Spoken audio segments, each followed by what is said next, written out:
O tema da Premier League, para muitos, a melhor liga do mundo. Façam o favor, senhores. All right, I think this is my cue to come in. So this session will going to be in English, not in Portuguese. So the way it will going to work, I'm going to spend 10 minutes with you talking about the Oracle and Premier League partnership.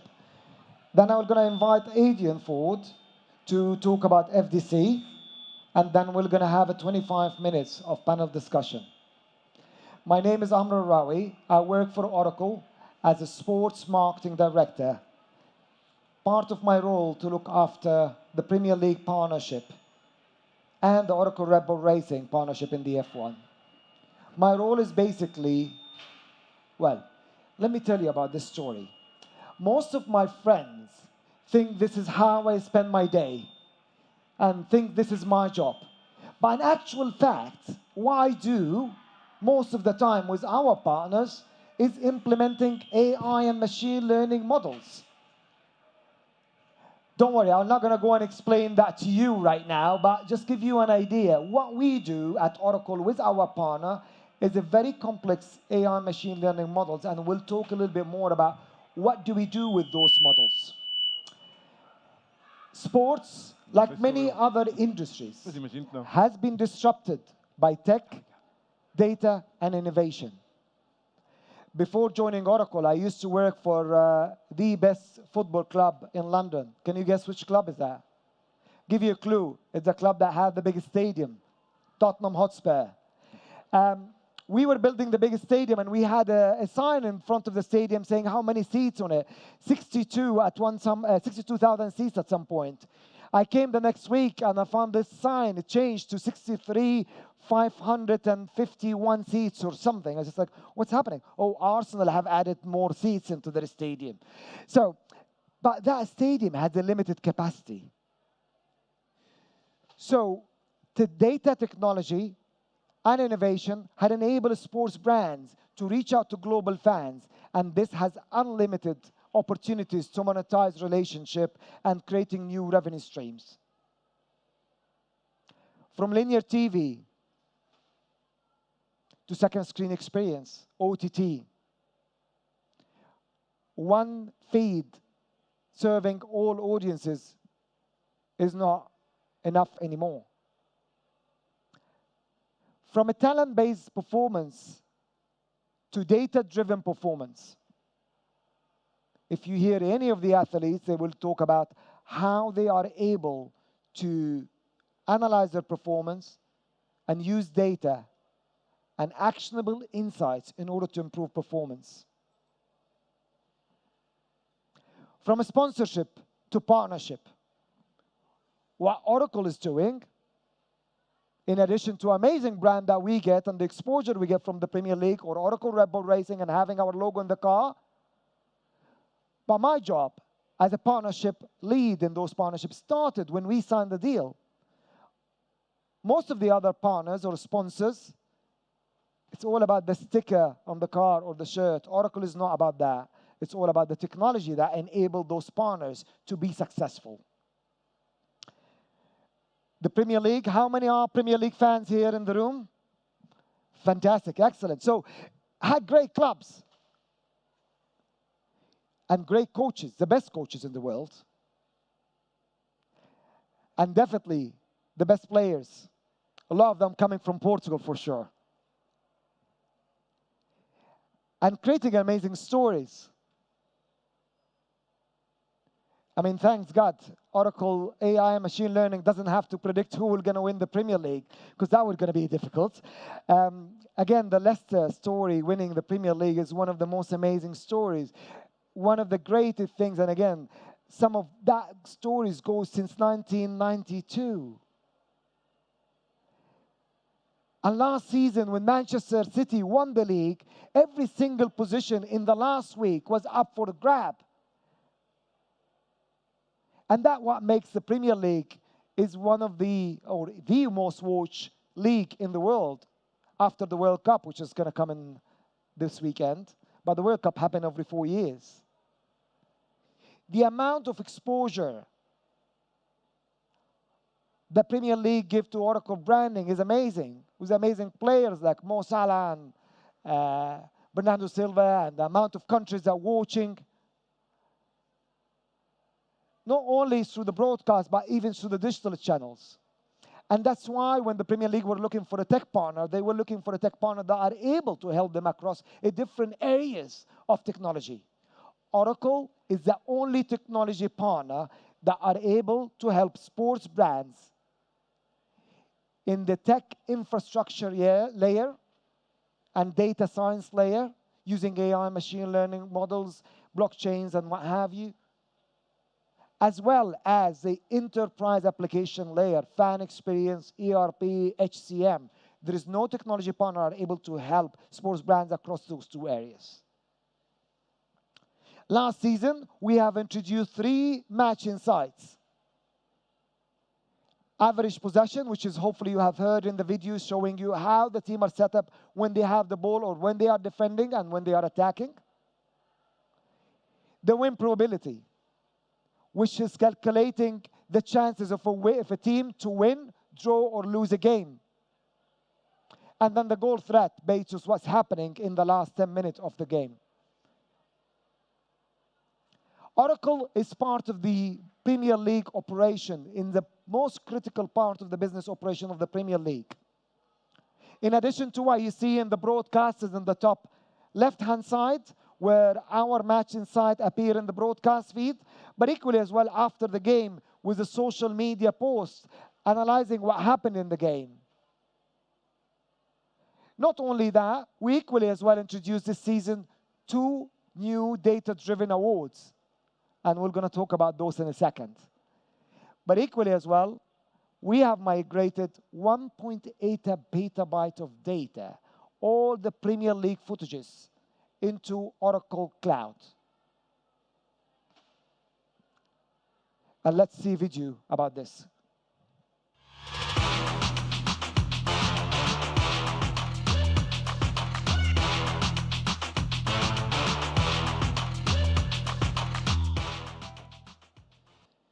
So the 2 new data-driven awards, it was, what I really like about this award, the first one is about which team have beaten our match insight, the most improbable comeback. It's about which team have managed to came from the least likelihood to win the game and have won the game. This is about last season. Can anyone guess? Shout if you know which team have won this award. Give me a team. Come on. Which team? Can you guess? I've mentioned this team in my presentation. Yes, Tottenham Hotspur. Let's have a look and see the video. What was the chances of Tottenham Hotspur to win this game?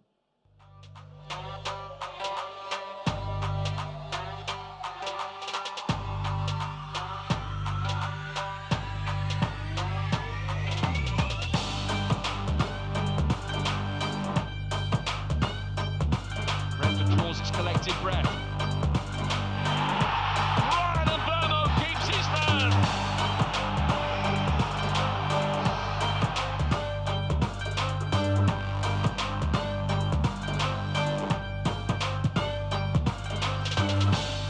Header back in, Barnes beaten to it, Vidra lays it off, and Burnley have turned it around.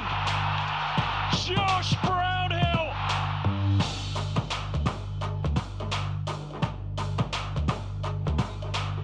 Strauss competing. Ailing!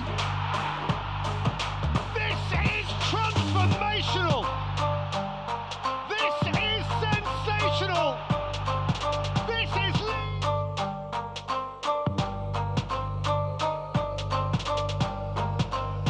Quite the finish. Deflected! It does! Ruben Neves completes an extraordinary turnaround.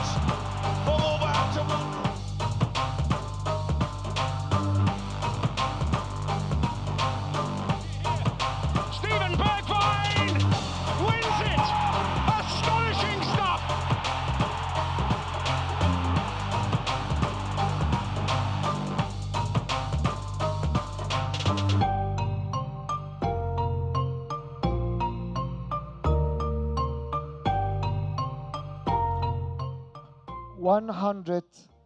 1,000 times the simulation happened every second to simulate who will going to win. Spurs came from 0.02% to win the Leicester game. It will going to take 5,000 games of Premier League to run in order to get the same win probability. Let's talk about the most powerful goal. The most powerful goal, it's all about measuring the average speed of the ball from the moment it is struck, the player struck the ball, till the moment it's past the goal line, without being deflected by any player, not including the goalkeeper. Can you guess from last season which was the most powerful goal? Give me a name of a player. If you can't guess that, guess what was the average speed of the most powerful goal. Come on, give me a guess. 100? 130. Close, a little bit less. Let's have a look.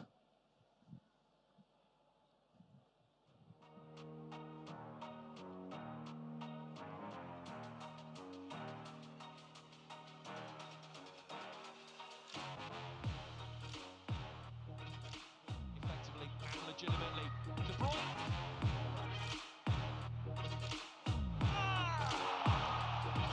No doubt about that one. It's the best of all.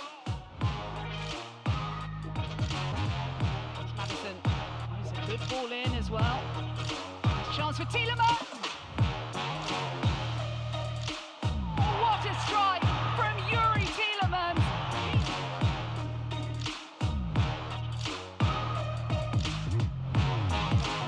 For what remains of it now. Alexander.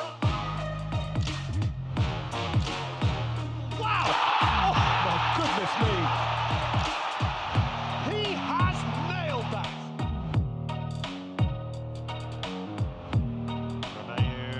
Ward-Prowse. Oh, what a strike to haul Southampton level.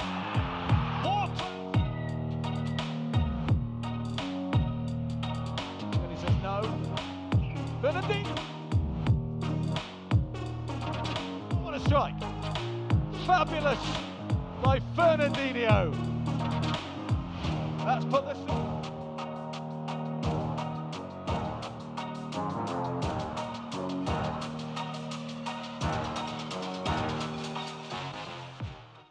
You were very close. It wasn't far, but you can see the difference between the number 1 and number 2. There was quite significant difference between of the average speed of the ball. If any one of you are interested to have a hands-on experience about how this data has been calculated, go to the talent room at 3:40. Joao, who's sitting here, hello Joao, who will gonna take you and you can have hands-on experience on how a match insights are being calculated. With this, I will gonna hand over to Adrian Ford, who will gonna give you a little bit more details about Futebol DataCo, who we are working very closely with in order to come up with those match insights. Please give a warm welcome to Adrian Ford. Which do I click? That one. Good afternoon, everybody. I too am speaking English. Sorry. I like Amir very much, but he supports the wrong team in North London. I'm Arsenal through and through. Thank you. You can come again, sir. Right, I'm going to be very quick because we'd like to get onto the discussion.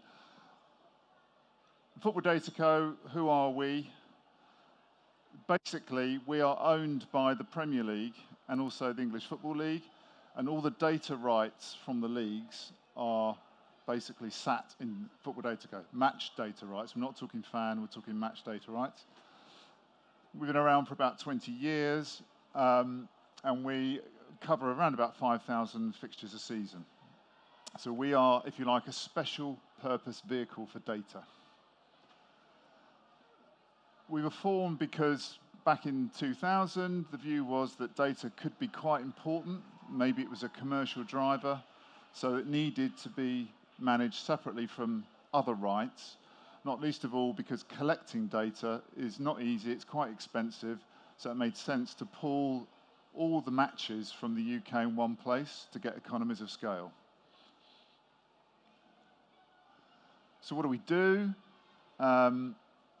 Says on the tin, we basically decide what to do with the rights, which fundamentally means collecting data, distributing it, protecting it, and then working with the leagues to ensure everything moves smoothly. And we do also, which I won't deal with today, we do involve ourselves in the betting markets as well. And part of what we do is about collecting fast data that services betting. And in that sense, I suppose betting is money. Media data, which is what we're talking about with Oracle, is much more about storytelling. Very simply, we divide our rights into buckets. So you have event data, you have tracking data, you have analytics, which is the insights that we work on with Oracle and Amir, and we have betting data. And effectively, we have different partners in those categories. Opta, who do our event data and they do all our distribution. We work with Second Spectrum for tracking data. We work with Second Spectrum for analytics, and Genius collect our betting data. And basically our role, we don't do very much what the Brits would call heavy lifting. We're a rights manager. Our partners all do the specialist work that collects data, and we ringmaster. We try and manage and make sure we get the best product. We work with broadcasters as well, and obviously with Oracle, which is why I'm here, I guess. So that's a very, very brief overview about who we are. We're not very sexy, data, not very sexy, but you know, we're starting to play a more crucial role, I think, in storytelling. Now, Amr has, he's given you some examples of what we call insights. Opta have got a product called Pressbox. There's loads of data, which we'll talk about in a minute. There's no shortage of data. The question is what's valuable and what isn't. But here are sort of some examples of the sorts of data we collect and we make available. This is just a pressing example from last season about who presses more or less, and some examples of how we might measure pressure during a game. And just one other. This is when we beat Man United 3-1, I think. I can't think that was the score anyway, but certainly won. And these are some of the insights that were generated from that particular game last season. And again, it's just giving some example of the sorts of layers of data that are available to be analysed, just as a bit of context. So I think I'll stop there, and we'll bring everyone else up, have a quick chat, and maybe take any questions as and when. Thank you.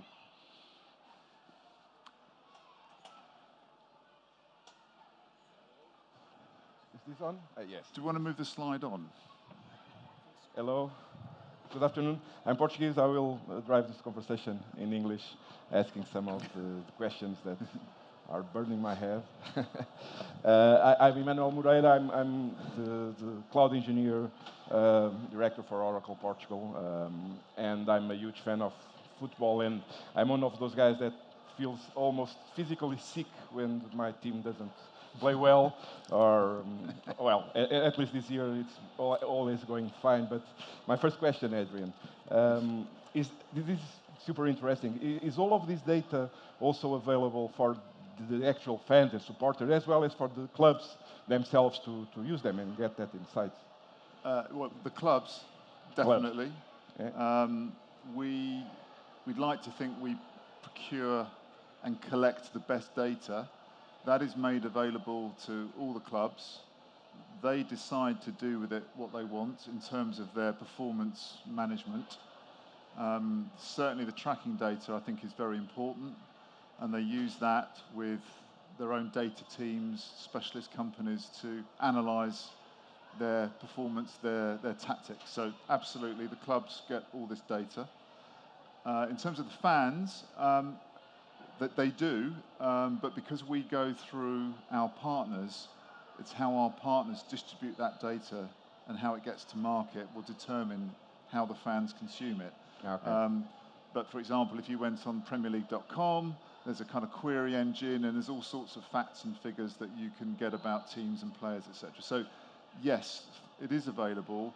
Some of the more difficult insights that perhaps I shared there, that's not so easy to come by because it's still we're in an early stage of that market development, which clearly we work with Oracle on. Yeah. Okay. Just adding to what Adrian mentioned, as partners of the Premier League, we do hands-on labs, which is what Joao will going to do later on in the demo, but we do that virtually as well. So last week, we got some of the match data, and we gave the fans or the data enthusiasts and passionate the opportunity to start working and developing those AI and machine learning models. Yeah. So every now and then, we do what we call is a hands-on lab using the Premier League data. We did it as well for F1, by the way, with Oracle Red Bull Racing data. So there is an opportunity as well for the fan to get access to that data and have a first-hand experience. Okay, then I can understand better why my team is winning or not. Great. Amr, Oracle is a tech company for more than 30 years. Not that known in sports arena for football. It's more known around sailing, America's Cup, Sail GP now, even Formula One. So Oracle has become so interested in working with Premier League and football itself. Yeah, I mean, I have been working for Oracle for 5 years. Only in the last 2 years, my 2 kids, 6 and 4, become really aware that who I work for because of the sport. Yeah. But no, I mean, the main reason that Oracle are interested, and we are really, really excited about the partnership with the Premier League and the Oracle Red Bull Racing, because it does help us tell a story. The sports is an amazing storytelling platform. Help us tell a very complex story, similar to the slide I showed earlier about the AI machine learning, a very complex story in a relatable context. Yeah, great. So it just helps us equally as well showcase our technology in the most real time and as it gets as in real time as in the sports. Premier League are pushing us, and FDC and Adrian pushing us in a lot of time and innovation, and sometimes we do push our partners as well. So that is an exciting and an amazing opportunity for Oracle to showcase the power of its technology and solutions in delivering real value in a relatable context. Yeah, relatable context is the most important. Back to you, Adrian. Just 2-in-1 question. So, why is it so important to have a cloud partner like Oracle to work with Premier League and Football DataCo? And most especially, what are the tech challenges that you face? Well, I think the first question is that, certainly for DataCo, we have partners, but technology is changing incredibly quickly. And so Oracle is a benchmark where we can talk to them about what's going on to determine whether there are things that we should be looking at or not. And so it's almost like an independent third party over and above the partners that we have. So that's important. And I think as we look forward, who knows how the whole data collection model might change. Again, Oracle have got a lot of capabilities. So it's really good to have that kind of, that partner to be able to run things past. The market's pretty complicated out there. There are lots of vendors, and everyone's got the best product, haven't they? But sometimes you need to stand back and get a bit of advice. So I think that really helps DataCo. In the wider Premier League, there are lots of other little projects which maybe Amr can talk about that they're looking at. So there's clearly advantages. I mean, Oracle are a big company, a lot of resources. In terms of us, our challenges, well, as I say, we don't do much heavy lifting at the moment, but who knows, that might change. So that whole tech stack thing about what's the best way to produce data, distribute it going forward is an interesting one generally. I think that it's one of the issues we've got. We've got so much data. There's no shortage of data in this market. In fact, arguably, there's too much. I think the real challenge, particularly in football, is to work out which of that data really adds value. How do you use it? Yeah. And I think that's the phase we're in now, and that's where technology can help. It's really trying to understand, particularly for a consumer audience, what is going to add value to an amazing game, and how do you integrate it into the coverage and storytelling of that amazing game? Oh, great. Thank you. Amr, you talked about one thing that it strikes me, this is not a sponsorship. This is really, actually, a real partnership. We are on the second season Yes. this year for a long-term relation. Can you share a little bit about the future projects that we are thinking on with Oracle and Premier League, please? Yeah, I mean, as Adrian mentioned, one of the core projects and biggest project is kind of exploring with FDC about the different potential models for the data and match insights, as Adrian kind of mentioned. It's not the problem of, there is no shortage of data. It's all about what you do with this data. How could you use that data to bring the fans closer to the game? There is all that debate that is happening about, I mean, again, when I was in Spurs, we were talking about the aging fan base. How would you bring the younger generation closer to the game? Give them a little bit more match insight so they become interested in what's happening in the game. How could you give an idea about not only watching the game, but give them a little bit of background about, oh, I need to speak a little bit louder than those guys then now.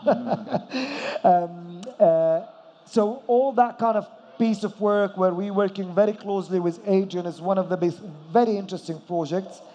There are other areas where we're working with them in regard to the Premier League business operation, whether from HCM and ERP and so on. So there is a bucket of that project, a number of projects on business operation element. And then there is a really exciting project we're about to start, and hopefully we won't be able to share too much about it, which is about the fan experience. Okay, good.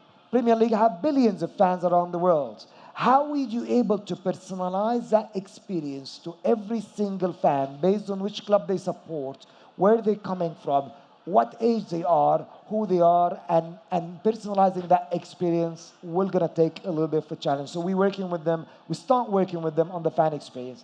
And then the last area that we are interested in working with them on is exploring and brainstorming how we can help in injury prevention and healthcare and the welfare of the players. No, it's a big concern for the Premier League. This is an area that Premier League are very interested in.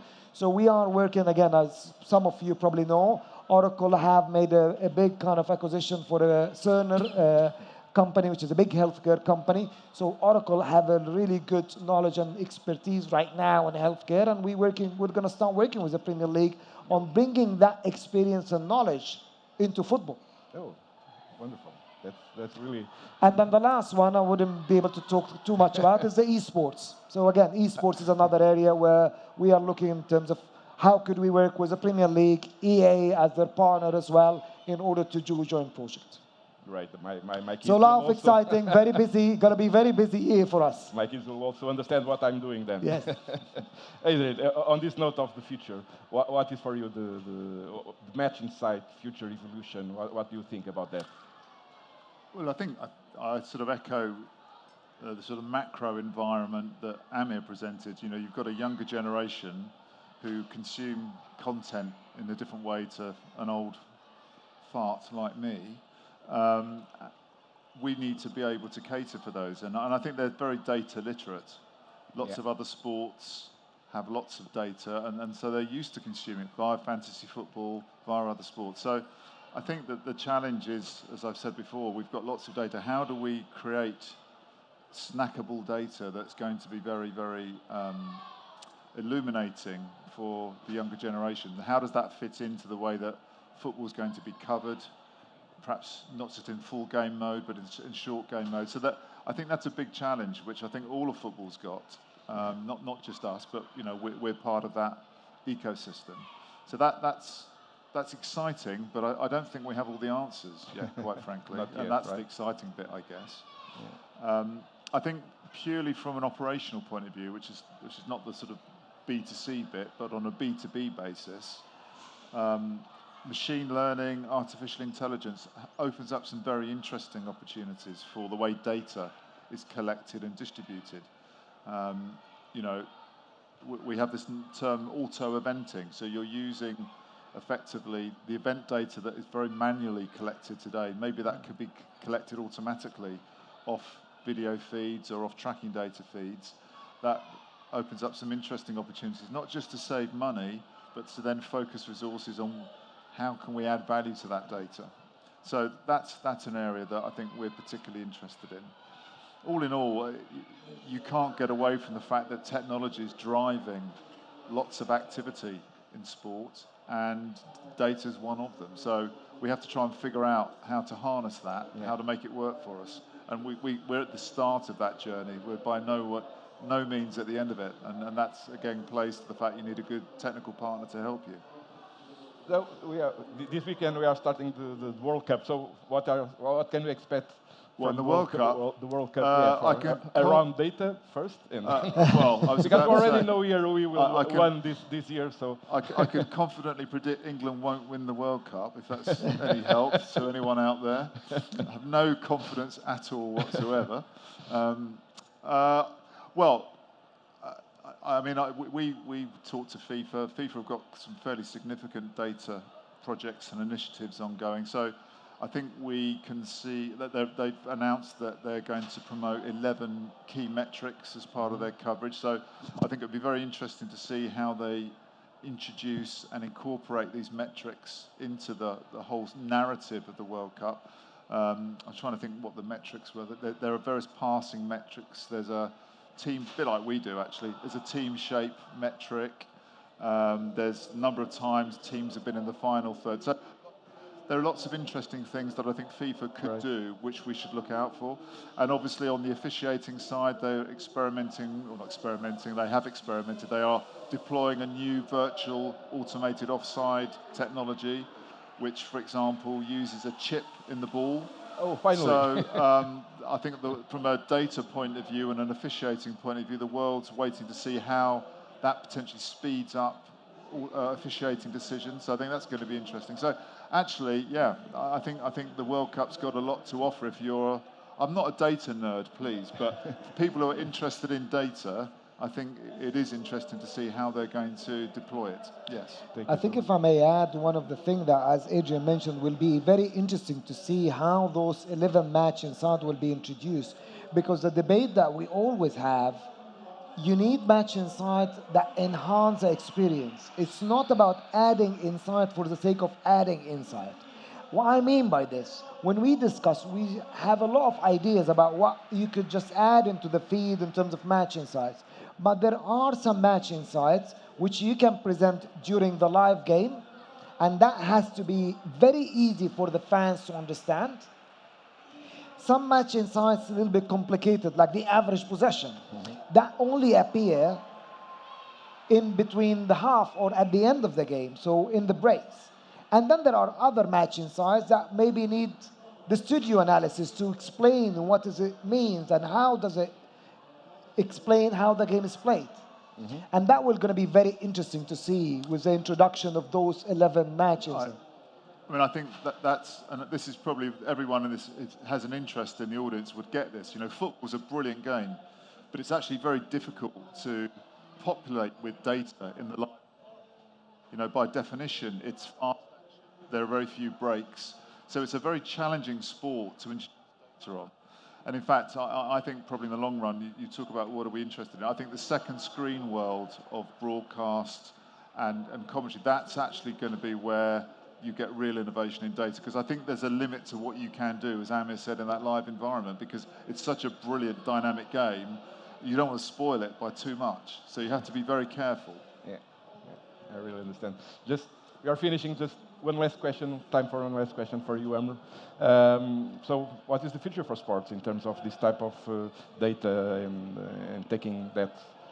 Yeah, I think we touched on the future of sports through the presentation and through the question.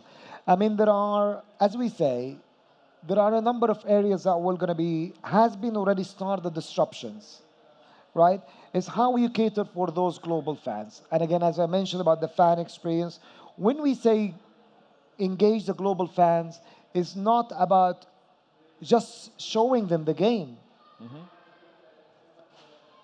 Again, I remember in the old club that I used to work for, when I started, we used to send a newsletter to all our fans, international and local, and about the match tickets and what's happening on the game on a Friday. This could be people in the Middle East and South Korea and US who will not going to be in the stadium and maybe will not going to see the game for their lifetime. So how would you communicate with them? Again, we talked about the younger generation. How would you communicate with those younger generation and the young people? Some of them even are coming because they are interested in esports and the FIFA game. So you need to, it's fan experience will going to be disrupted by data. You have to think about data-driven approach in your fan experience. Creating products and solutions that fits for that new generation, that fits for global fan audience. A good example of that, if you think about the membership of most of the Premier League clubs, I have to say, I'm a Man United fan. My kids, I have subscribed to them. Sorry, Adrian. That's okay. That's okay. Hopefully, but they got the best player in the world. We'll talk about that later. I have subscribed to them in the junior membership, for the junior membership, so then become a junior member. What do they get? 6 years old, they get teddy bear. For God's sake, I mean, this 6 years old is just now going into my living room and say, Alexa, turn on the light. Alexa, turn off the light. So you need to create products and services that cater for those young generations. When I was in the Spurs, we were looking at how would we grow our fan base. The average age of influencing a young kid to become a supporter of a certain club between the age of 7 to 14. This is what research is telling us. Looking at the Spurs kind of database, this was the lowest segment that we have data about. So you need to think about how would you communicate with that segment. Not by creating membership that sending them a teddy bears and some scribbles just to do. Yeah. You need to think differently. So creating product and solution for those fans. And as Adrian mentioned, is the second screen experience. The broadcast feed today will going to be disrupted and has to be disrupted. Oracle started this, by the way, with SailGP. If you don't watch SailGP and you're not a fan of sailing, I understand, but go and download the app of SailGP and see how that is delivering an amazing second screen experience with data. You're able to see which boat that you want to see, and that will going to come very soon into football. Oh, great. Hopefully. I cannot play. Okay. Yeah, we'll hope so. And on this note of some roadmap and data-driven with football, I thank you all for being here. Thank you, Adrian. Thank you, Amr. Let's go. And Portugal, let's win. And 2 days from now. It's coming home. No. It's finally coming here. Thank you very much. Bye, guys. Thank you. Thank you a lot. Bye-bye. Thank you, Amir. Thank you. Thank you, Mama.